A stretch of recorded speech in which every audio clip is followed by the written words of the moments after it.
Quando a Bíblia ela não é de estudo, que nem essa minha, ela não é de estudo. A gente abre no meio assim, dá certinho os Salmos. Aí você, como eu estou pedindo Jó, Jó é antes, né? Então já fica facinho. A minha é mais fácil porque ela tem esses lugares para colocar o dedo, tá vendo? Mas na verdade, eu prefiro sem o lugar de colocar o dedo, porque a gente precisa ficar craque, né? Na Bíblia. Mas vamos ler aí. Eu estou com a minha versão aqui, revista e atualizada.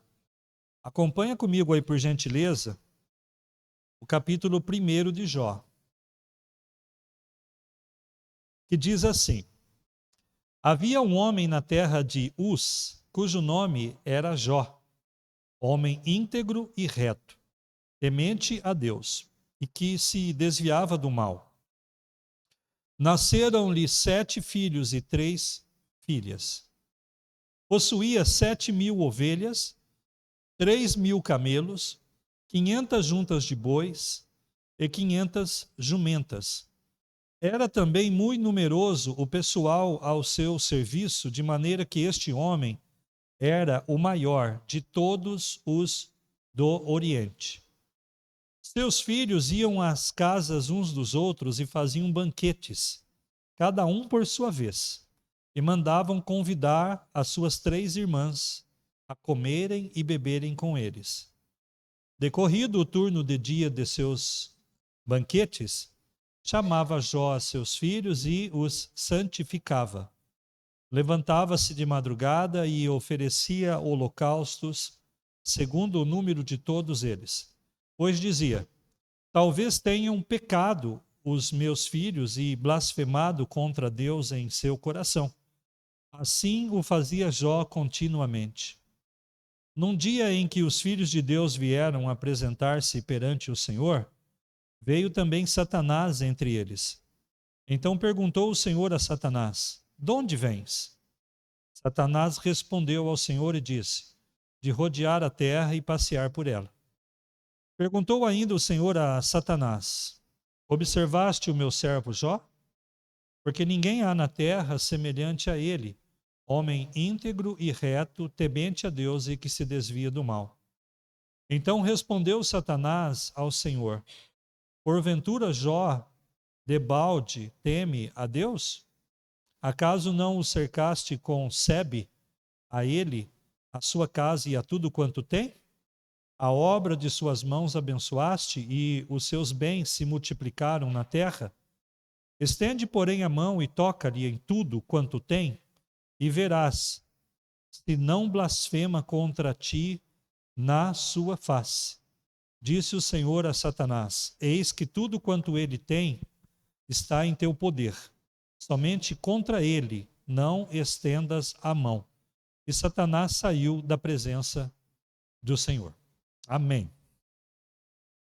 Bom, aí vem a parte em que as coisas que Satanás vai fazer contra Jó, ele começa a sofrer um monte de retaliações, e uma das mais terríveis foi quando ele perdeu os filhos dele, os 7 filhos e as 3 filhas. Isso a gente tiver olhando de uma forma humana, obviamente esse era digamos, o dom material que era mais importante para ele, obviamente. Mas escutem, eu quero falar sobre algo que é importante e eu decidi falar sobre esse tema hoje, que é o nosso primeiro culto do ano, né? Nosso primeiro culto do ano.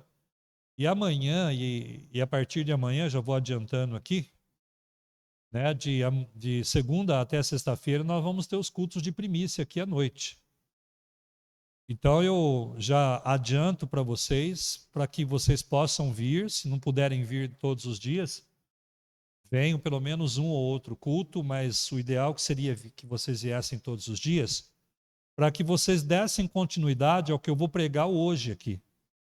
É uma forma de começar o ano entregando ao Senhor aquilo que há de mais importante, eu diria que, digamos assim, a nossa riqueza, que é o que justamente Satanás quer tirar da gente, que se chama adoração. Quando eu olho para o livro de Jó, quando a gente olha para o livro de Jó, a gente costuma ver toda a desgraceira que aconteceu na vida dele. Jó é aquele cara que sofreu coisas terríveis e parece-me que é a única coisa que a gente consegue enxergar no livro de Jó. Mas eu quero ensinar você a olhar de uma forma diferente. Você olhar de uma forma mais profunda o significado de Jó. E como que tudo aconteceu, como que ele era, quem era Jó. Porque quando a gente fala de Jó aqui, já no primeiro capítulo, e é a visão de Deus, diz que ele era um homem íntegro, reto, temente a Deus e que se desviava do mal. Ok?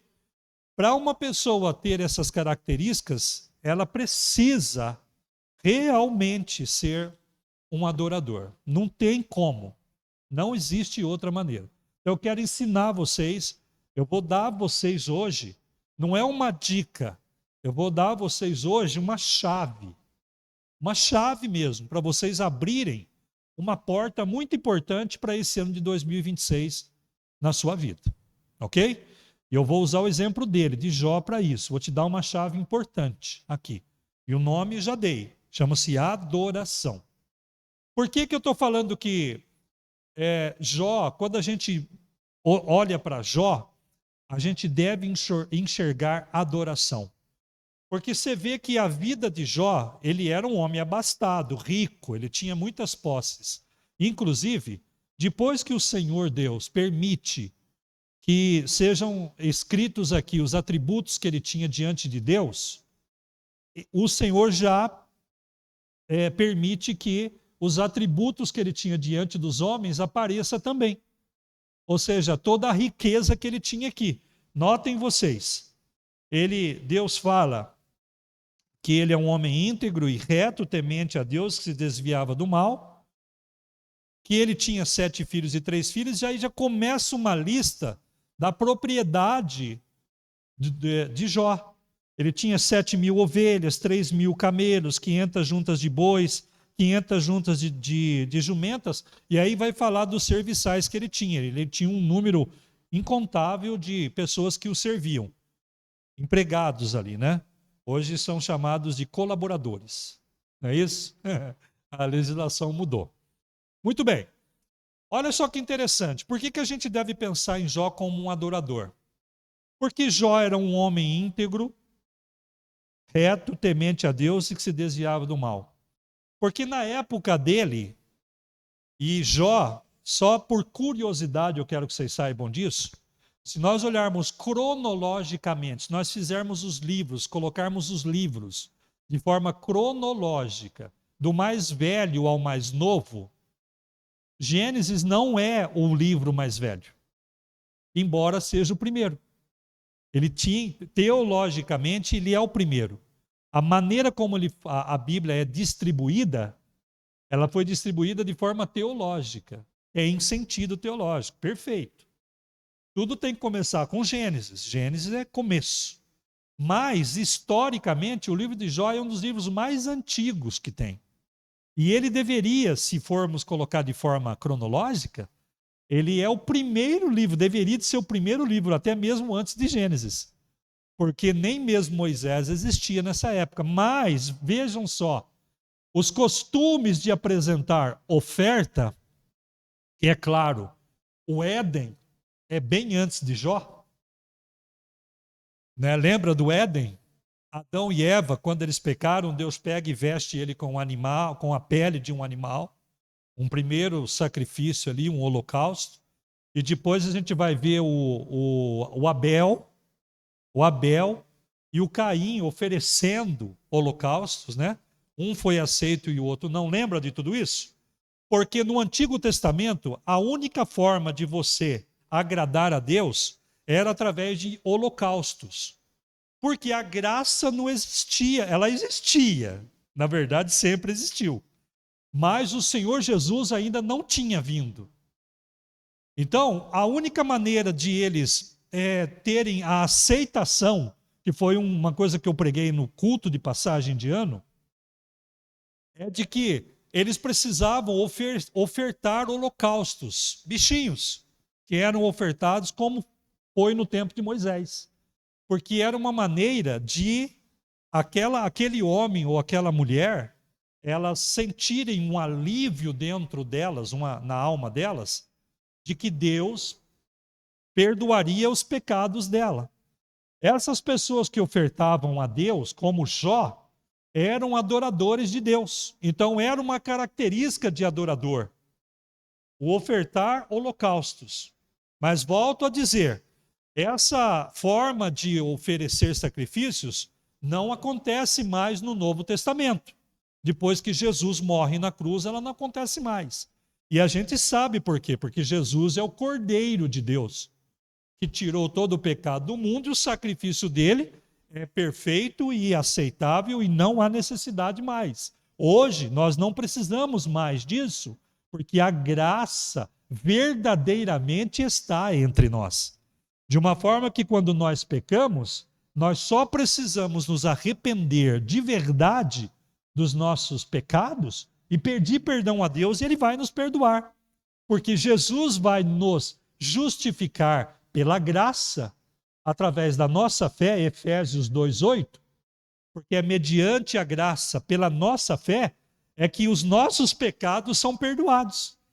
Então hoje eu sou uma pessoa que, embora eu tenha que conviver com o mundo, né? Eu tenho que coexistir com o mundo, toda a minha luta para me santificar, e eu creio que você também passa por essa luta todos os dias, você está pelejando, eu creio nisso de coração, que você está pelejando para ficar em santidade.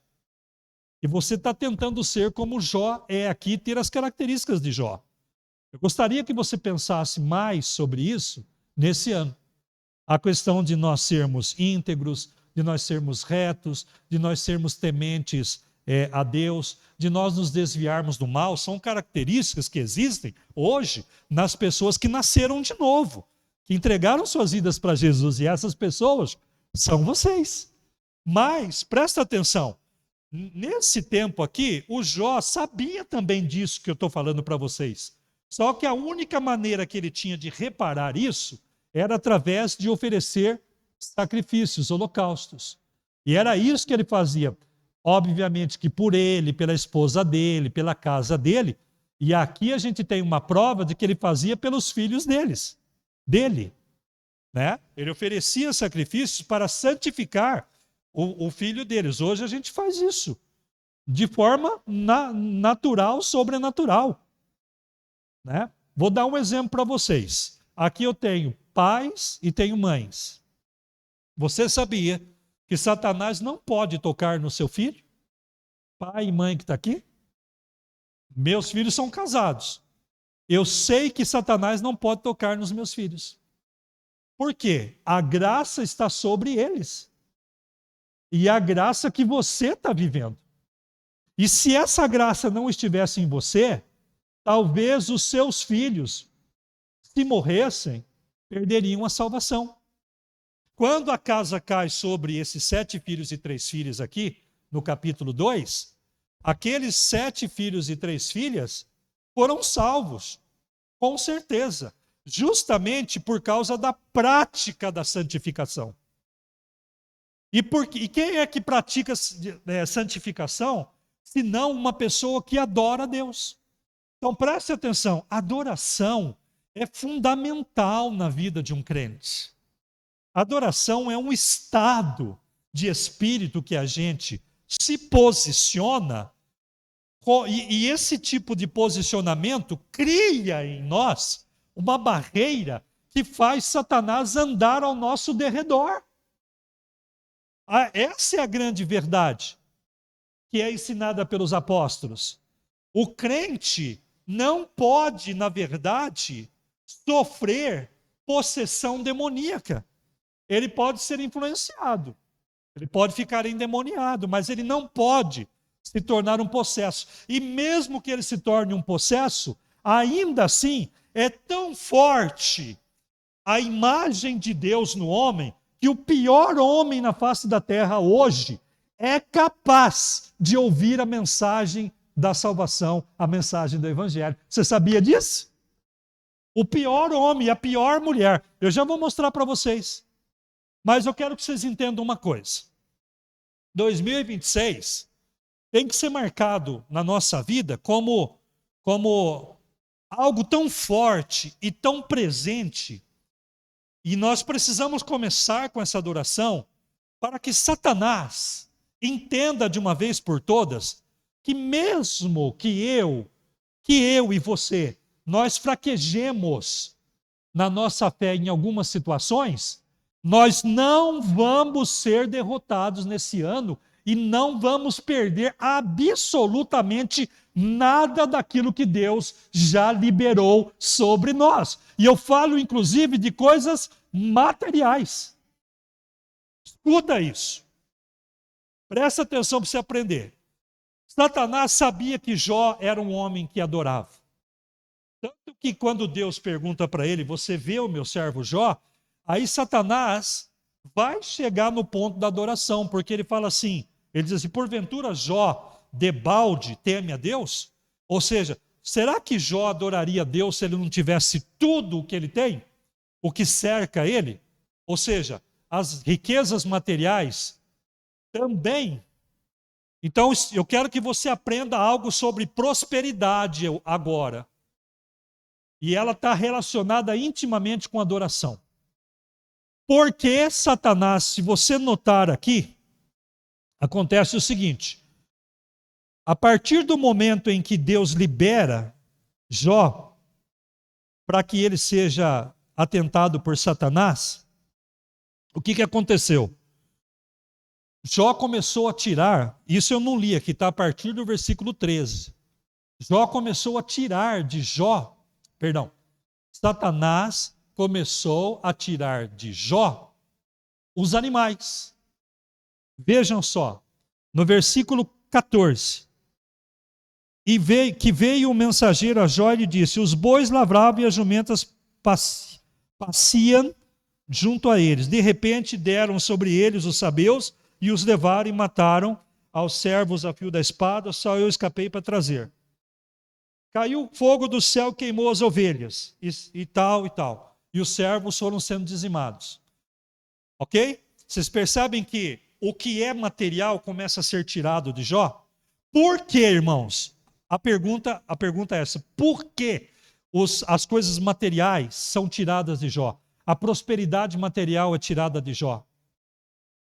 Neste caso, era porque Satanás sabia que Jó precisava dos animaizinhos para oferecer o holocausto.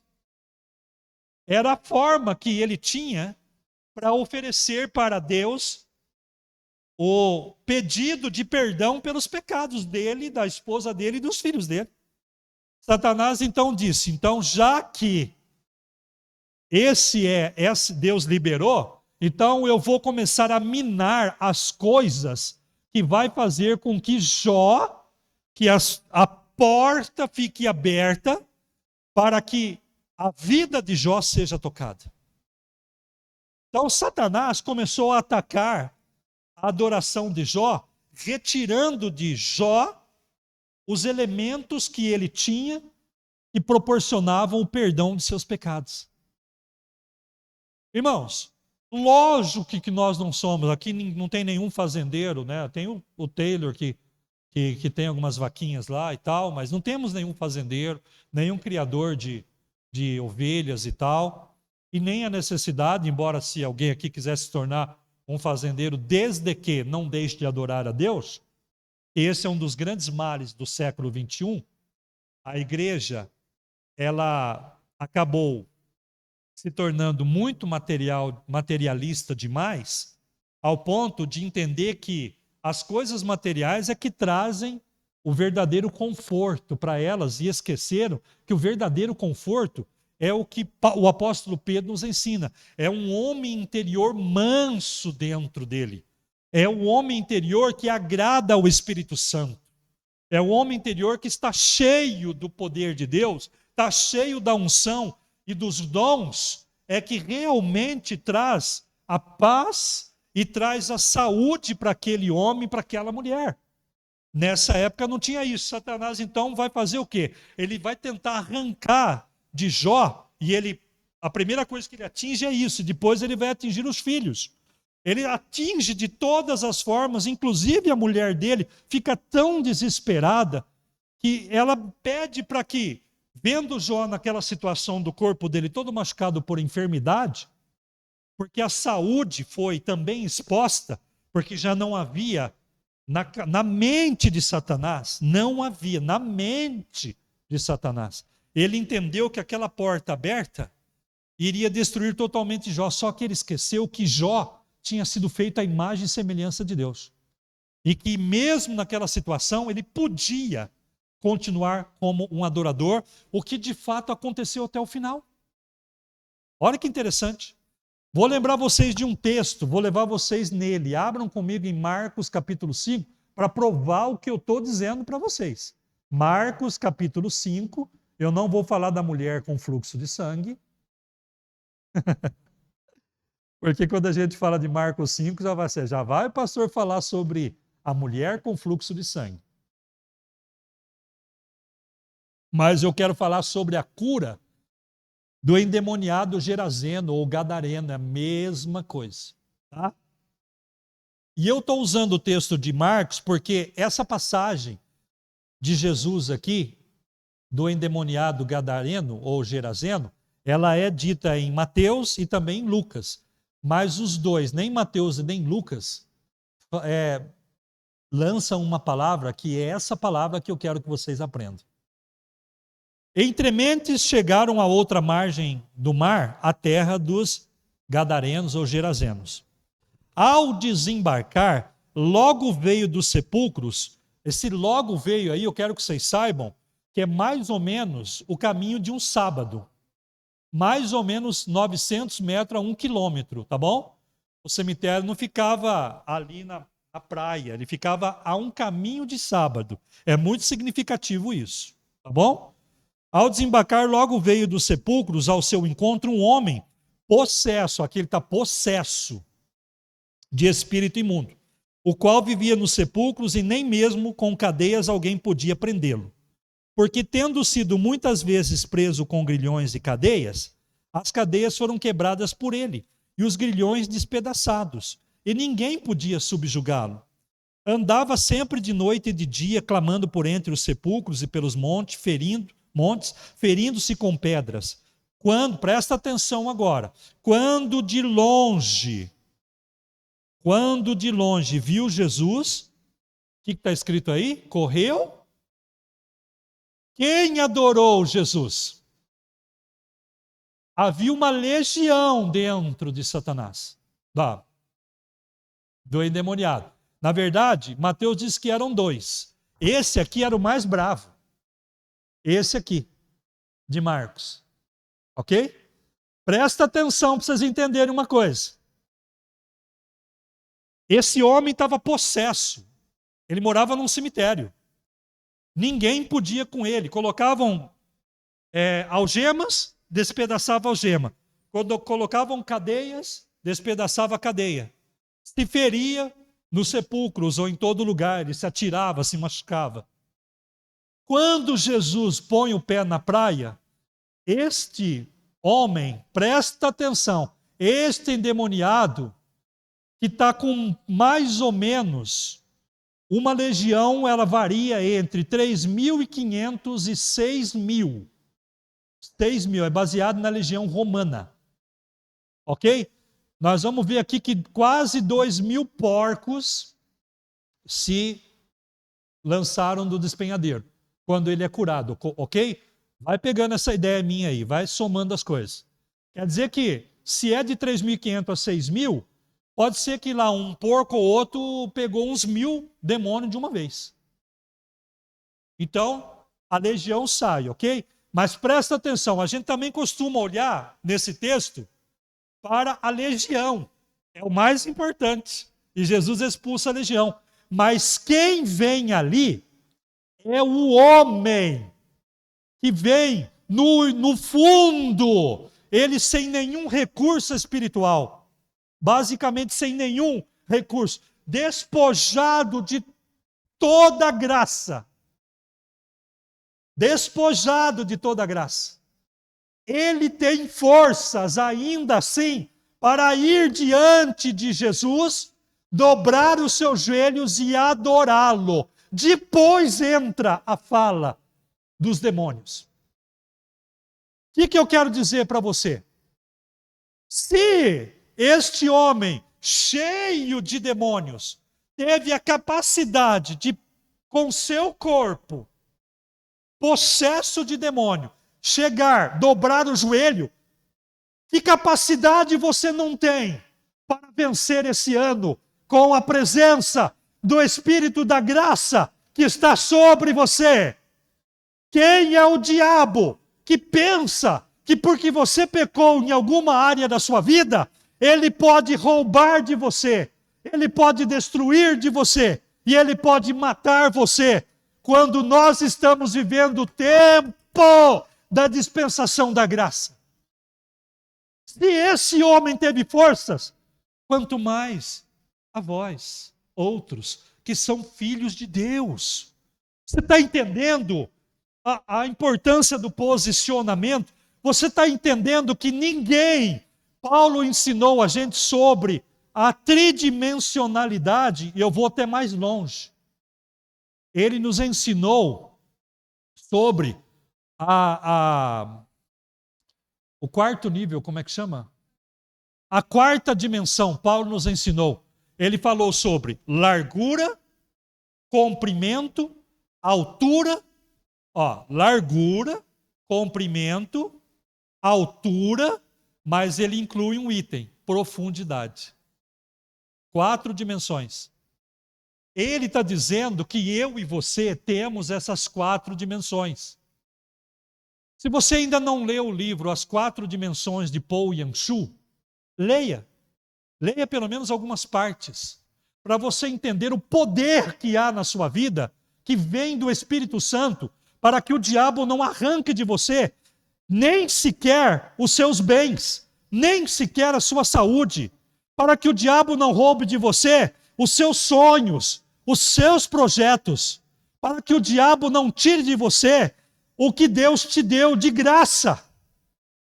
Você não nasceu para viver na miséria. Você nasceu para ser um cooperador com Deus, com Cristo. Você nasceu para ajudar o seu pastor nesse ministério a fazer com que este lugar seja visto como se nós tivéssemos um farol grande iluminando o lugar, como essas luzes que os clubes noturnos, eles injetam aqueles lasers e mostrando onde é o lugar. Nós podemos fazer um farol aqui. Quando Deus começar a agir através da sua liberdade, se você compreender isso, e se você colocar em prática a adoração como Jó fazia, sem saber que Jesus viria um dia da forma como veio, ele mesmo proclamou: porque eu sei que o meu Redentor vive e que em breve ele vai se levantar entre as nações. Jó era um profeta da dor e das circunstâncias, mas ele não se rendeu nem à dor e nem às circunstâncias. Ele aprendeu a fechar ou a mostrar para Satanás que quem é de Deus, nada pode ser tirado. Você está entendendo a profundidade disso? Quando eu olho para Jó, eu olho na prosperidade que tinha dentro da alma dele. É triste a história dele. É muito triste. Tem um começo bonito e tem um fim bonito, mas a parte do meio ela é muito triste, é muito pesada. A maioria de nós não suportaria o que esse homem suportou. Tanto que ele é citado como a paciência de Jó. Paulo cita isso. Não, Paulo não me lembro quem citou. Agora deu um nó aqui. Mas é falado sobre a paciência de Jó, sobre a sabedoria de Daniel. Então você vê, são características que as pessoas adquirem a partir do momento que elas têm relacionamento com Deus. Irmão, 2026 tem que ser o ano de relacionamento com Deus. Tem que ser o nosso ano de nós nos aprofundarmos, lembra? Largura, comprimento, altura e profundidade. Se encher, é entrar na quarta dimensão. Embora eu estou falando de uma figura geométrica tridimensional que é o cubo. Mas vamos pensar no que se põe dentro do cubo, encher o volume dele, como uma profundidade. Vamos pensar em você. Dentro de você tem uma profundidade. Ela foi descrita quando o profeta Ezequiel, ele entra naquele rio, lembra? Ezequiel entrando no rio. Ezequiel, acho que 37 ou 47, eu estou meio... Ele vai entrando no rio e aí vai mostrando as dimensões. Primeiro aqui, depois aqui, depois tem que nadar, porque está na profundidade. É a quarta dimensão. A primeira dimensão, a segunda dimensão, a terceira dimensão e a quarta, profundidade. É como se Deus estivesse nos ensinando a respeito disso. E eu quero que você, irmão aqui da Manaim, que você seja uma pessoa muito próspera nesse ano, em todos os sentidos, mas o começo dessa prosperidade só vai ser dada quando você se tornar um adorador em espírito e em verdade, que é o que o Senhor Jesus nos ensinou em João, no capítulo 4. É isso que Deus está procurando. Deus não está procurando homens e mulheres vazios. E esse mundo esvazia a gente. Já tem muita coisa que talvez tenha passado na sua cabeça que você pegou e falou assim, isso vai acontecer em janeiro. E você falou assim, melhor esperar para março. Não espera não, meu irmão. Não espera não. Vem amanhã aqui e diz assim, vai acontecer ainda esse mês. Vai acontecer ainda esse mês. Março vai ser o mês que eu vou testemunhar. Vou testemunhar. E vou testemunhar de todas as maneiras.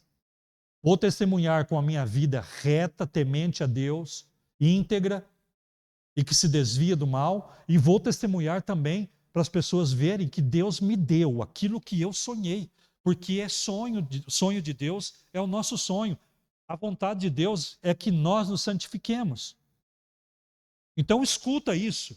Quando Satanás percebeu que havia uma porta que ele achou, ele imaginava que poderia romper essas qualidades de Jó, que são 4 dimensões também. Quando ele pensou, porque Satanás ele pode blefar conosco. É isso que ele está tentando fazer com você durante todos esses anos, blefando com você, fazendo você chorar, fazendo você perder a esperança. Mas tem uma coisa que a gente precisa entender, a nossa esperança, ela é como o escritor aos Hebreus diz, que é como como é que chama, que joga do navio para ancorar? Uma âncora que é jogada para o nosso barco não ficar à deriva. Então isso já aconteceu. Nós temos fé. Você não tem fé? Aleluia! Você precisa começar a falar mais sobre isso. Não, eu tenho fé, essa é a minha fé. A minha fé é em Jesus. É Jesus que vai fazer isso e Ele está fazendo. Jesus está fazendo. É começar a ser um profeta, não do caos, mas o profeta da justiça. Mas ainda assim não é a justiça que vai te honrar. É a graça que vai te honrar. A justiça vai te levar até a graça, e a graça vai superabundar. E onde abunda a graça, onde superabunda a graça, né? Os pecados já foram aniquilados. É tempo de viver assim, amados. Jó é uma demonstração de, assim como esse gadareno aqui, que mesmo sem ter nenhum recurso, e você tem muitos recursos, imagina, por que parar? Por que deixar de fazer o que você fazia tão bem? Por que já desistiu? Por que já parou? Entende? Eu estou falando a pessoas que oravam mais, eu estou falando a pessoas que liam mais, eu estou falando a pessoas que vinham, participavam mais de tudo, de todas as coisas, que se importavam mais. Eu estou falando de uma diminuição de ritmo, que são coisas, que são portas que a gente abre Satanás tenta aborcar ali, ele tenta pegar e entrar, mas ele não sabe ainda, ou ele só vai perceber quando ele tentar entrar dentro de você, ele vai perceber que você está selado. E o selo é pelo Espírito Santo. E uma vez que a gente tem experiência com o Espírito Santo, meu irmão, acabou. Não tem mais, aí é só melhorar de vida. E eu estou aqui para dizer para você, não como profeta do caos, mas como profeta de justiça, que o tempo de prosperidade na sua vida já chegou e já passou até o dia. Você está perdendo tempo como se estivesse perdendo um dinheiro que você podia ter aplicado. Está na hora de você colocar em dia algumas pendências, não deixá-las mais permanecer, mas você deve permanecer sobre aquela circunstância. É isso que sustentou Jó durante toda a jornada dele, nesse período que ele passa de sofrimento. Vocês estão entendendo a questão da adoração? Pois bem, se você tem todos esses recursos, por que nós não conseguimos vencer o nosso dia a dia? Por que nós estamos apanhando tanto, gente? Fala para mim. Por que nós precisamos aceitar as coisas como elas estão? Porque nós não temos mais voz, nós não temos mais coragem de enfrentar mais nada. Por que nós estamos clamando já para que o mundo acabe, sem que haja a justiça, sem que a justiça, e quando falo justiça, eu falo de pessoas que ainda não ouviram a respeito do Deus que nós temos, porque nós não estamos mais disponíveis. Ora, se nós somos vasos para honra, é porque Deus quer colocar glória dentro de nós. Ele não quer que a glória dele seja dividida, ele quer que seja compartilhada. E nós somos esse instrumento. Você precisa se lembrar, todas as vezes que estiver passando por uma circunstância, que há algo maior. Lembra disso. Quando alguém vier com uma palavra de desânimo. Lembra disso quando alguém disser para você que você não vai conseguir fazer isso. Lembra disso quando alguém te chatear. Lembra disso quando você se começar a querer se vitimizar. Ah, por que isso está acontecendo? Lembra disso, que você é mais do que os seus pensamentos. Não é isso que Deus fala? Eu é que sei a respeito do que vocês pensam. E por que nós estamos chateados? Escute, por que você está chateado hoje? Você está diante de tão tremenda e espantosa glória e majestade. Ele está aqui, você pode tocá-lo, você pode pular com ele, você pode dançar com ele, você pode orar a ele, você pode erguer as suas mãos, porque você está livre. Por que você está chateado? Por que você está triste? Por que você já começou o ano achando que as coisas não vão dar certo? Está enxergando ainda o copo, o meio copo vazio? Comece a enxergar o meio copo cheio. Comece a construir, comece a adorar, comece a se posicionar, comece a se colocar como alguém, como Jó, que quando ver o mal vai se desviar. Abaixe a sua cabeça, feche a sua boca, feche os seus olhos, vá por outro caminho, mas não peque. Não participe de nada que vá diminuir no reino espiritual, tentar diminuir no reino espiritual aquilo que você já é diante do Pai. Deus não vai se abalar com nada. Ele continua sendo Deus. A sua glória, como a Bíblia nos ensina, ela não murcha. Ele não vai se abalar. Quem se abala somos nós. Somos nós que decidimos o quanto a gente quer de Deus. E o quanto você tem de Deus é o quanto você busca Ele. Ou o quanto você busca dele. É isso que você é. É só isso que você tem. O quanto você busca dele. Então pensa comigo. Bom, se é isso, a lógica é o seguinte. Se eu buscar mais, eu vou ter Mas, se eu não buscar nada e ficar como um endemoniado gadareno, ainda assim, a imagem e semelhança de Deus me impulsionará de novo. Diferente de que tem muito crente hoje que está adorando. Adorando é a palavra certa. Ser chamado de desigrejado. Ficou chateado com algum pastor, ficou chateado com alguma igreja, e eu não tiro a razão em determinadas situações. Mas o que não está certo é Deus pagar o pato. E esse negócio de você pegar e falar assim, porque eu não preciso vir na igreja, eu sou a igreja, é uma forma sutil de você escapar do confronto que Deus faz com a pessoa quando ela vem para a igreja. É massageamento de ego. Quem não vem na igreja é covarde, porque tem medo de ser confrontado. E desculpa-se dizendo, eu não vou na igreja por causa do homem, porque aquele homem fez aquilo.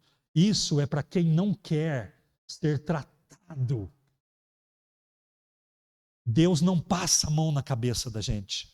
Por isso que Ele permite que a gente passe por alguns apertos, por alguns becos sem saída. Mas Ele é o Deus que constrói estrada depois da saída. Ele constrói continuação de saídas. Ele dá saída. Ele não deu saída para o povo lá abrindo o mar. Não tinha saída. Mas Ele fez saída. A Bíblia diz que Ele fez assim, ó.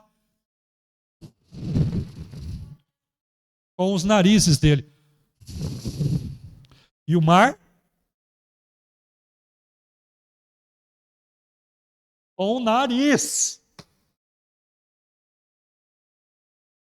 E eu estou aqui, morrendo de medo. Morrendo de medo. Irmão, se agora a terra começar a baixar aqui dos nossos pés, tranquilo, meu irmão. Segundos antes, milionésimo segundo antes, você já vai ter asinha já. Já vai com asinha. A asinha já começa a mexer e tchau. Irmão, o mundo jaz no maligno, nós não pertencemos a esse mundo, nós somos apenas peregrinos aqui. E eu tenho que só apenas conviver e conviver da melhor maneira possível. E Deus liberou tamanha graça sobre nós que nós não precisamos viver como miseráveis nesse mundo. Nós não precisamos viver como pessoas que não têm nenhuma capacidade de transmitir nada. Deus quer que a gente seja cheio, testemunhas poderosas, apóstolos, mensageiros de uma mensagem que é capaz de tirar um endemoniado das prisões. Esse cara ficou tão livre, mas tão livre, que mesmo Jesus dando ordem para ele, não venha, não me siga, ele se tornou discípulo. É o gostoso disso tudo. Quando a gente se apaixona, e aí a gente tem que entrar no nível de se apaixonar, de ficar apaixonado. Eu não sei se você está assim. Você precisa aprender a entrar nesse nível. Senão você vai continuar essa pessoa fria, essa pessoa tendente. O posicionado é o apaixonado, é aquele... eu não me esqueço do filme A Ressurreição, ou Ressurreição, não lembro. Quando o tribuno pergunta para Bartolomeu, onde vocês estão? Onde vocês se encontram? Ele queria saber onde os discípulos estavam. Eu gosto sempre de contar isso. Aí o Bartolomeu, com aquela cara de quem tinha visto Jesus, aleluia. Você já viu Jesus? Você já se apaixonou alguma vez por Jesus? Você já se apaixonou por Ele? Aleluia, eu já me apaixonei por Jesus. E agora ele está falando assim, o que você está fazendo desse primeiro amor? Eu quero esse primeiro amor. A gente ama tanto os nossos petzinhos e nós devemos amá-los, sim. A gente ama os nossos filhos, somos capazes de dar nossa vida por eles. Mas será que nós amamos o nosso Pai Celestial como nós amamos o nosso carro, a nossa casa, sei lá o quê? As coisas não podem estar invertidas, né? O poste é o poste, o cachorro é o cachorro, né, pastora Lu? Tem que ser essa ordem, entenderam? Tem que ser essa ordem. Você foi tirado do caos. Seu homem interior está sendo reconstruído. Paredes, como uma fortaleza que não pode ser destruída, estão sendo levantadas, porque a sua casa está com as bases fincadas sobre a rocha. A você foi dado dons para que os homens crescem.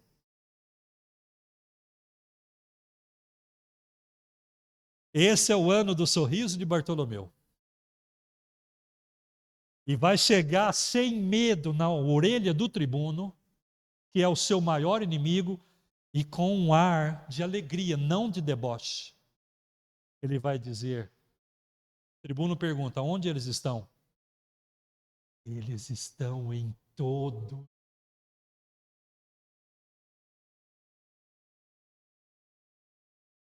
Você não está orando, não está clamando? Tem um outro crente fazendo isso, porque eles estão em todos os lugares.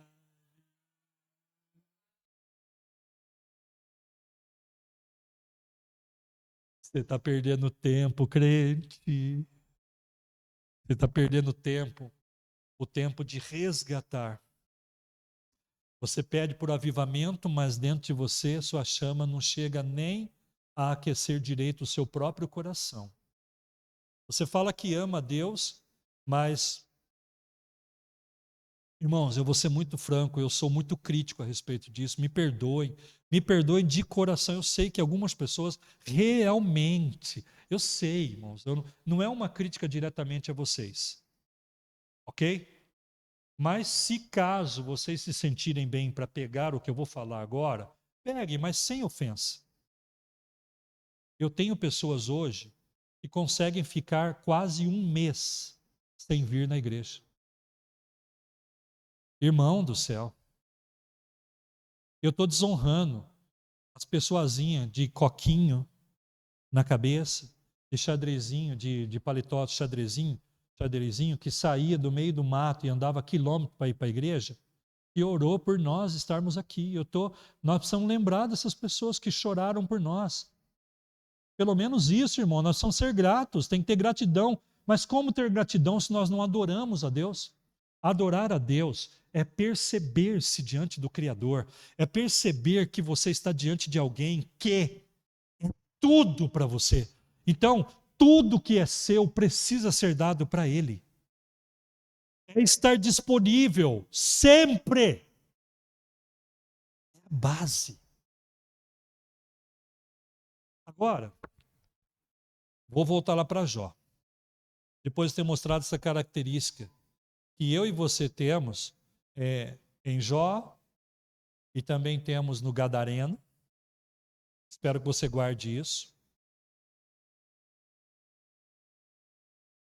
Eu não estou inventando, não é heresia o que eu estou dizendo.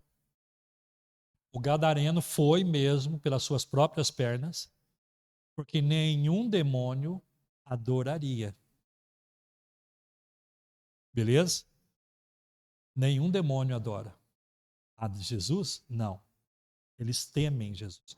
Depois que o homem dobra o joelho, aí os demônios começam a falar. Mas no fundo, sabe aquele fundo? Sabe aquilo que você não entende, que te segurou e você não perdeu o estribilho? E hoje você vai falar assim, não, agora eu sei. Por que que eu não fiz aquilo? Sabe por que você não fez? Porque era a imagem e semelhança de Deus que está em você é tão forte que você voltou. E agora a gente precisa ter um coração grato, dizer muito obrigado, meu Deus, que eu estou aqui, eu estou salvo. E agora me usa poderosamente, me enche com o teu Espírito, me ensina a respeito dos dons, eu quero aprender mais. Meu Deus, o Senhor me colocou numa igreja que tem um pastor que gosta de ensinar. Por favor, meu Deus, eu quero aprender mais sobre isso. Agora, irmão, não espera eu arrumar agenda, não, para você, meu irmão. Aí seria chique demais. Aí é muito chique. Espera arrumar agenda, não, meu irmão. Quem tem sede, vai ao pote. E acabou. A mesma coisa com Deus. Ou a gente precisa dele só quando a gente está em apuros? Agora vai comigo no último capítulo. Vou te ensinar uma coisa ainda maior ainda. De Jó, que é o 42.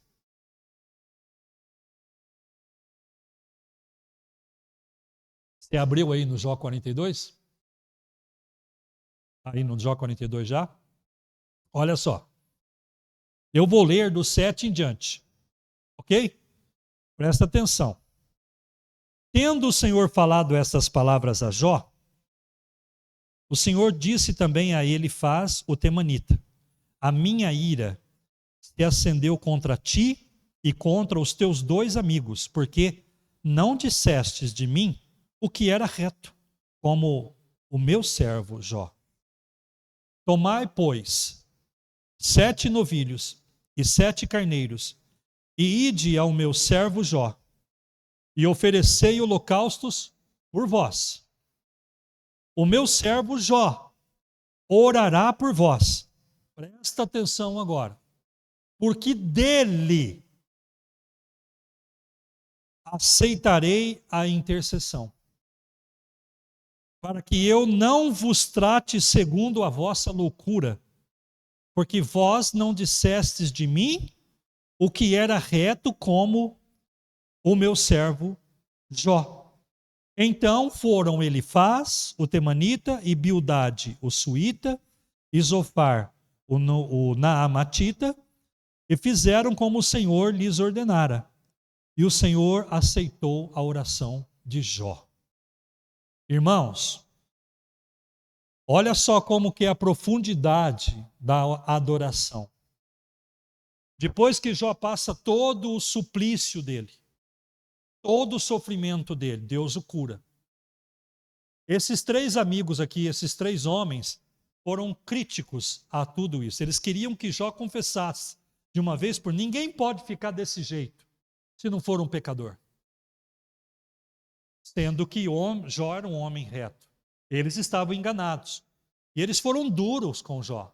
Aí Deus diz para eles: agora, vocês estão em pecado, e o meu servo Jó, que se manteve comigo em adoração durante o seu sofrimento, porque entendeu sobre a profundidade de quem eu sou, porque Jó declarou aqui antes disso que ele sabia que o Redentor dele iria se levantar.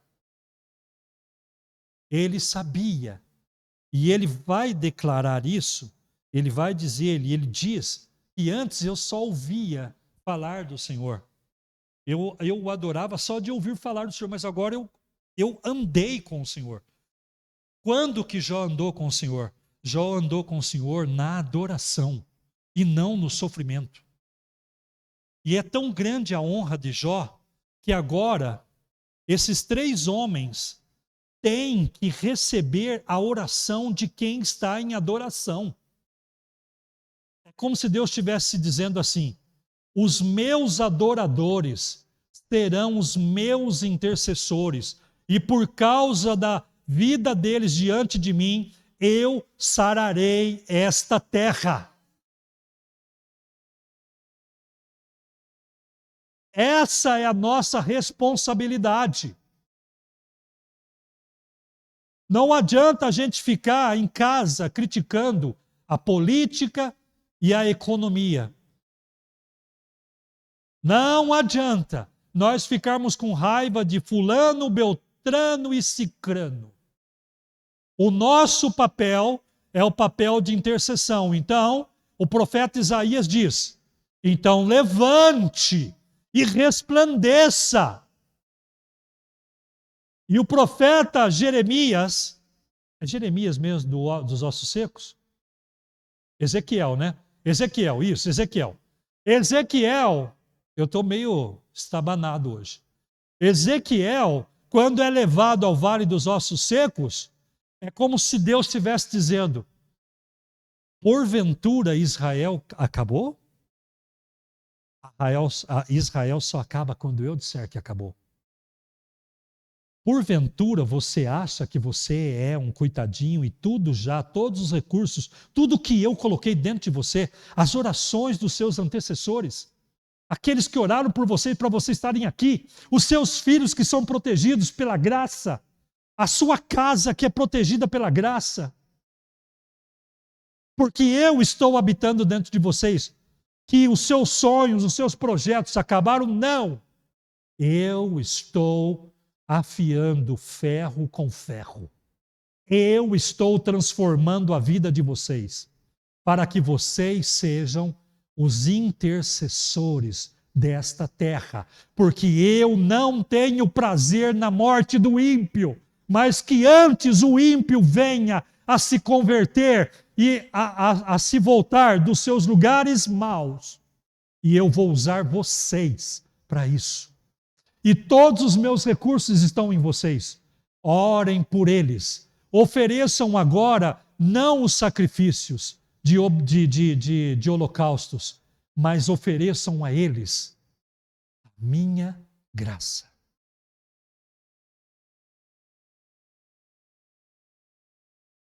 Não voltem mais a ser homens e mulheres de boca que falam palavras torpes. Não voltem mais a ter olhos para pecado. Se pecou, pede perdão e volta.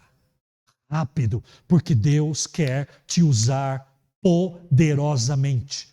O diabo pensou que podia te destruir, mas no fim, o bem sempre vence. Mudou o Senhor, depois que Jó orou por encerramento, mudou o Senhor a sorte de Jó, quando este orava por seus amigos, e o Senhor deu-lhe o dobro de tudo. Agora presta atenção. Então vieram a ele todos os seus irmãos e todas as suas irmãs e todos quanto dantes o conheceram e comeram com ele em sua casa. E se condoeram dele, consolaram de todo o mal que o Senhor lhes havia enviado. Cada um, você viu aqui o mal que o Senhor havia lhe enviado? O mal que o Senhor é para despertar. Você é mais do que vencedor. Presta atenção, depois a restauração de Jó, como que ela acontece? Ele é curado das chagas, assim como você é curado da sua alma, para se tornar um adorador. Depois Deus vai dando o que você precisa de forma material. Olha aí, ó. 12. Assim abençoou o Senhor o último estado de Jó mais do que o primeiro. É a glória da segunda casa. Porque veio a ter 14.000 ovelhas, aí está devolvendo o material. 14.000 é o dobro. Lá tinha 7 no começo, capítulo 1. Por que 14? Por que 14 gerações? Mateus capítulo 1. Na descendência de Jesus. Lucas capítulo 3. Na descendência de Jesus. De sorte que todas as gerações de fulano tal, foram 14. Até chegar ao Senhor Jesus. Significa Deus dizendo: não acabarão os recursos quando você adora. Não acabarão os recursos enquanto você adora. Quanto mais adoração, mais recurso. Recurso não acaba. O diabo não pode prevalecer contra os santos de Deus, porque Deus acrescenta o dobro. Tudo, você pode ver, está tudo em dobro aí. Só não dobrou o número de filhos e filhas. Não precisava. Aí Deus deu de novo 7, depois mais 3 meninas. Inclusive tem aqui o nome aqui, sugestão para as mamães. Nomes bonitos, eu acho muito bonito. Gemima, Keren Apuk, Késia. Olha que coisa linda. Linda mesmo, agora não estou brincando não. Eu acho lindo. Por exemplo, Keren Apuk significa caixinha de presente. Sabe aquela caixinha que você abre assim, tem um presentinho lá dentro? Keren Apuk. Imagina a beleza dessas moças. Vocês entendem que Deus pegou e restaurou de novo tudo que era material? Então, meu irmão, que história é essa de perder? Não vamos perder mais nada não, meu irmão. Vamos agarrar em Jesus e conquistar. Irmão, eu preciso de você. Como um soldado de Cristo, eu preciso de você. Preciso de você aqui nesse ministério. Preciso que você seja uma pessoa íntegra. Sabe o que é uma pessoa íntegra? Não é só a pessoa que vem na igreja. É a pessoa íntegra. Ela tem noção e responsabilidade. A integridade fala de responsabilidade. A gente tem uma responsabilidade social. O nome dessa igreja chama-se comunidade. Nós estamos aqui para afetar a comunidade que está no nosso redor. O que essa igreja faz de ação para a comunidade que está ao nosso redor? Fazemos nada, irmão. A gente vem, malemar, a gente vem para o culto aqui. E quantas vezes você não ficou em casa, talvez, respondendo a pergunta de Satanás para Deus? Não seria o fulano, põe seu nome, debalde a Deus? Quando você ficou em casa? Você estava seguro do que você tinha? Você tinha razão mesmo? Lá no céu, quando ele abrir o livro, você vai poder se justificar? Não. A resposta é não. A gente não tem que esperar o céu para justificar. A gente tem que viver a graça aqui. Deus colocou você para viver 70, 80 anos aqui. Viva de forma íntegra. Seja e faça a diferença. Você está num lugar santo, sim. Porque a igreja está reunida aqui, sim. Aqui há poder para cura, aqui há poder para milagres, aqui há poder para prosperidade. Você não precisa ficar mendigando pão, porque isso não pertence aos justos, e você é um justo. Mas só quando você realmente sair do sepulcro, andar no caminho de um sábado, 900 metros, dobrar o seu joelho e falar: é verdade, Deus. Eu tenho falhado como cristão, eu não tenho ajudado e cooperado com o meu pastor, a igreja está capengando, não pode fazer nada. A gente não pode planejar nada a médio prazo. A igreja foi feita para longo prazo, para a gente pegar e falar assim: não, esse ano a gente vai fazer um projeto, nós vamos lá para o Amazonas, nós vamos fazer um projeto lá com os ribeirinhos do Amazonas, e essa igreja vai levar missionários lá, com passagem de avião paga, com remédio, com medicação, com Bíblia de graça para a população ribeirinha. Quando chegar lá, nós não vamos depender de nenhum governo, a gente vai pagar os donos de barco, nós vamos pagar cada litro de combustível para ir até os ribeirinhos e pregar o evangelho e não ficar intocado aqui em Mogi Guaçu. Mas eu não consigo. Às vezes eu tenho que contar moeda para poder pagar as contas da igreja, porque você não faz a sua parte.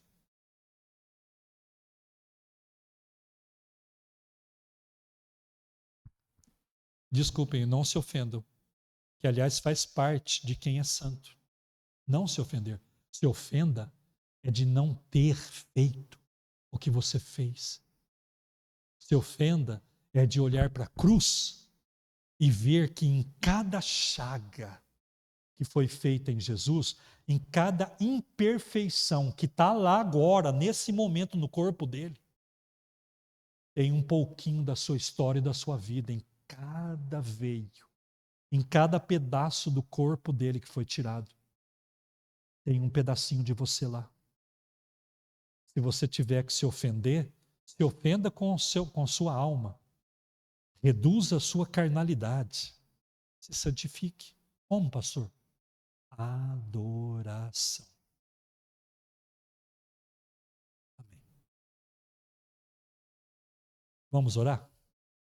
Eu percebi que eu mesmo, eu não sei se está longe, aumentou, né? Está mais para trás, né, as cadeiras, eu acho. Não é? Ou tiraram, não sei. Tá mesmo, parece que está maior aqui ou eu estou enganado?